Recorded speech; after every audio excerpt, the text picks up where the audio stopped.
Noviembre 2019 se inicia, inicia un brote en China.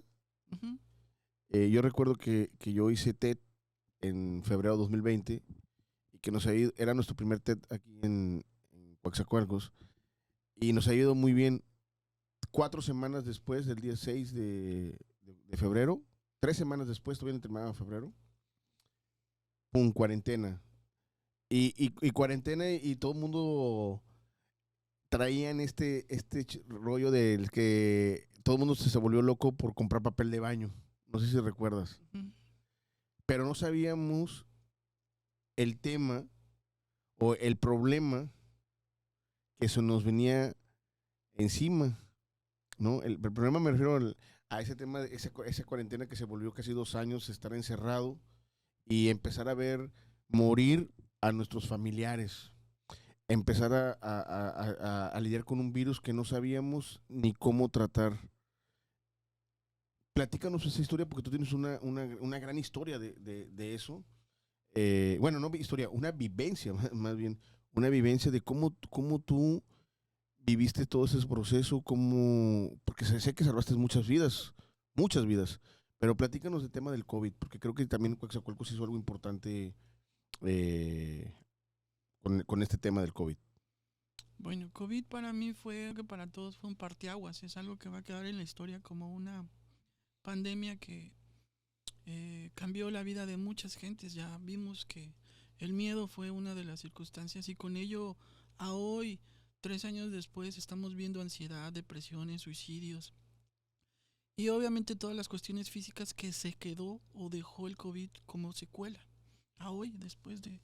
Sí, a pesar de que todavía hay COVID, eh, pero fue una pandemia que revolucionó, fue un virus muy contagioso. Pues el origen, pues dicen un arma nuclear, un accidente de laboratorio. El chiste es que existe. Y yo creo que las dimensiones nadie las pudo haber predecido cómo iban a suceder. Tendríamos que ver la primera pandemia, la segunda, la tercera, la cuarta, creo que vamos en la séptima, ¿sí? Y también con ello todas las modificaciones que ha tenido el virus, que en esencia es el mismo, es un coronavirus. Las transmisiones, ¿no?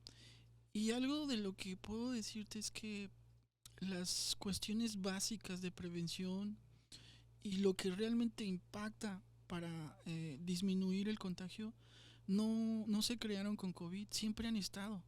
En resumen es la higiene, el lavado de manos, el distanciamiento, el no estornudar de frente, el usar cubrebocas, el tener una buena higiene personal, todo eso pues existe desde que está creando la medicina, ¿no? Sí. ¿Por qué se acentúa más? Pues porque no estábamos habituados y menos en nuestra comunidad o en nuestro país, ¿no? Llevamos otro tipo de culturas y de convivencias, ¿no? Aquí hacemos fiestas grandes, convivencias grandes, ¿no? Y pues bueno, nos gusta también hacinarnos, ¿no? Vamos a un concierto y pues cuánta gente hay, ¿no? Sí. En fin, muchas cosas que propiciaron que ese virus se propagara exponencialmente. Era uno a la séptima, o sea, por un contagiado, 7 pacientes ibas a contagiar. Y así exponencialmente. Este, te puedo decir que el sistema médico de salud en México pues se vio sobrepasado. No hay una infraestructura, hablábamos de las terapias, menos. Se improvisaron terapias en los supermercados, en México, en el centro Banamex, Telmex, todos esos lugares, porque no había camas, no hay camas, nunca hubo camas, y menos tantas camas de terapia, porque el COVID se dividía en leve, que eran los que estaban en su casa y hacían una cuarentena de 15 días, 14 días, en el moderado, que ya tenía un daño orgánico, en el grave, que ya tenía una dificultad respiratoria, pero no requería un ventilador, y en el crítico, que por definición era el que iba a entrar a terapia intensiva. ¿Sí? Esos de críticos pues eran los que estaban intubados. Esos tenían más del 90% de mortalidad o hasta más. ¿Cuántos casos hubo o ha habido aquí en Coaxacualcos, cifra real, eh, eh, eh, de, de, De COVID, de COVID? No, pues Pre- la pre- población se contaminó. O sea, yo creo que es muy... perdón la pregunta y disculpe la interrupción. Pregunto porque uno de los temas más importantes y más, sí, más importantes fue precisamente la desinformación. Llegó un momento que el tema de la comunicación no se manejó, yo pienso, de la manera adecuada, porque todos los días daban informes de cómo se iba elevando y creo que generó una psicosis en la población. Digo, aunado de que, bueno, los mexicanos nunca hicimos cuarentena al 100%, pero pregunto esto porque realmente a mí me gustaría saber cuántos casos hubo reales de COVID, porque también hubo otra vertiente en donde decían que era puro rollo y que estaban diciendo, no tenías COVID, tienes COVID, tac, y te marcaban como COVID. No, yo, o sea, sin dar un número que no lo tengo, Ah, ok. yo creo que el 99% de la población en Coatzacoalcos y área conurbana se contaminó. El 1% restante que dice no haber tenido COVID, seguramente lo tuvo y fue asintomático, o no hubo síntomas, o no supo que lo tuvo, pero es muy probable que lo tuvo. O sea, prácticamente es una enfermedad que les dio a todos, en diferentes fases, ¿no? O sea, o presentaciones, ¿no? Leve, o asintomática, moderada, severa y crítica. Y este de la información fue algo importantísimo para mí porque eh, en ese entonces, te repito, todavía creo que intensivistas no había en la región. O sea, estoy hablando de 3 4 años para acá que llegaron algunos compañeros, pero en ese entonces era el único, o por lo menos era un par de médicos que teníamos eso, ¿no? Entonces todos los pacientes críticos y severos, todos, tenían que entrar a un área de terapia, no había espacios. Pues yo te digo, tengo 4 camas, entonces imagínate dónde metí 15 20 que hubo, ¿no? Pues los metíamos en quirófano, improvisábamos camas en piso, ¿sí? Y ahí se les ponía ventiladores. El sistema de salud en Coatzacoalcos estuvo a punto de colapsar, o sea, ya no había lugares donde meter a los pacientes, en ningún lugar, o sea, hablamos del ISSSTE, IMSS, Pemex, privado, en Coatzacoalcos nunca hubo un lugar privado que atendiera o aceptara pacientes COVID, de ningún, Tipo, sí, sin ninguna presentación. Entonces, ¿qué se empezó a formar? O que la gente, ¿cómo le hacía? Pues improvisó sus casas.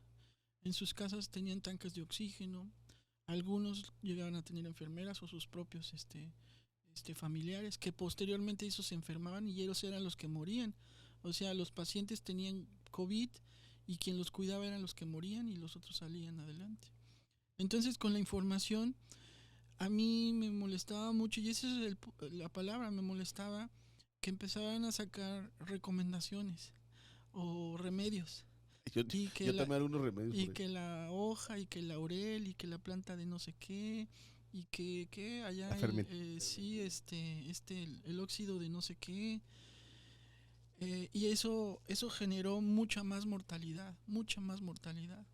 Entonces me acuerdo que una de las cosas que empecé a hacer, que tengo hasta el día de hoy, era un chat. En ese chat iba metiendo a pacientes que ya habían recibido, que ya había atendido. Y te aseguro que había políticos, había empresarios, había enfermeros, había doctores, había pacientes en general. Y entonces iba saliendo esa información, como tú me preguntabas cómo me voy actualizando. Pues de COVID, inclusive las revistas daban esa información gratis. Por ejemplo, el New England hasta la fecha te da todo lo referente a COVID gratis, lo puedes bajar gratis. ¿Sí? Y entonces ya nada más los traducía y trataba de hacerlo accesible a la población. Y entonces si decía lavado de manos por 15 o 20 minutos, por 15 o 20 segundos, háganlo así. El distanciamiento, los flush del estornudo son a 20 metros cuadrados. Ponerse a un lado a otro de un paciente. Qué químicos eran para lavarte las manos. Si funcionaba el distanciamiento social, cuánto duraba la cuarentena, cuáles eran las fases del COVID. Todo eso lo fui poniendo. Era muy difícil porque yo estaba en 3 hospitales en ese tiempo. Y aparte mi atención privada, que fue la que realmente modificó todo mi aspecto. O sea, yo no me aburrí en COVID porque tenía muchos pacientes privados, todos eran por WhatsApp, todos, la mayoría. Y aparte iba a los hospitales. Entonces, de COVID, pues eso fue una dimensión grandísima, grandísima de atención, ¿sí? Y yo creo que la respuesta es pues porque no habíamos médicos, o sea, ¿sí? O sea, atendía muchos pacientes o atendí muchos pacientes porque no había tantos médicos y que tuvieran por lo menos ciertos conocimientos para este tipo de pacientes. Por ejemplo, en el paciente de COVID crítico, pues es el mismo paciente crítico que tengo que no tiene COVID, o sea, lo tengo que nutrir, está intubado, lo tenía que sedar, tenía que reanimar, sangraban, se les paraba el corazón, hacían falla renal, o sea, esos mismos pacientes tenían las mismas síntomas o los mismos problemas orgánicos que un paciente COVID. Entonces el médico ideal para atender esos pacientes COVID críticos y severos siempre fue el intensivista, siempre. El problema es que no había médicos o no hay médicos intensivistas. Entonces de ahí y empecé a leer también conforme fue saliendo, era una enfermedad nueva, es una enfermedad nueva, ¿sí? Emergente que le llamamos, ¿sí? Sí. Y ibas leyendo y en general la comunidad médica pues tampoco sabía. Entonces estaba el grupo americano, el grupo europeo, los franceses, México, ¿sí? Y iban dando su aporte y ya te ibas llenando y ibas cruzando información.